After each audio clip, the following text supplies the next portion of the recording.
வணக்கம் நண்பர்களே. இன்று நான் பேச போகும் தலைப்பு பொறாமை எண்ணம். பொறாமை எண்ணம் நமக்கு இருந்தாலும் நல்லதல்ல. நாம் பிறரை பார்த்து பொறாமைப்பட்டாலும் நல்லதல்ல.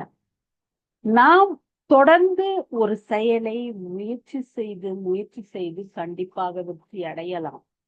பொறாமைப்படுவதால் எந்த ஒரு நன்மையும் நமக்கு தோன்றப் போவதே இல்லை. நம்முடைய உடல் நலம்தான் பாதிக்கப்படும். நாம் தொடர்ந்து ஒரு செயலை முயற்சி செய்தால் கண்டிப்பாக ஒரு நாள் வெற்றி அடையலாம். அதை விட்டு நாம் அடுத்தவர்களை பார்த்து பொறாமைப்பட்டு நம்முடைய பொன்னான நேரங்களை வீணாக்கி கொண்டிருக்கிறோம். எதனால் பயனுண்டு என்று நினைக்கிறீர்களா? இல்லை. நம் பணியை தொடர்ந்து செய்ய வேண்டும், விருப்பத்தோடு செய்ய வேண்டும். கண்டிப்பாக நம்முடைய வாழ்க்கையில் வெற்றி பெறலாம். வெற்றி நிச்சயம் நண்பர்களே. நன்றி, வணக்கம்.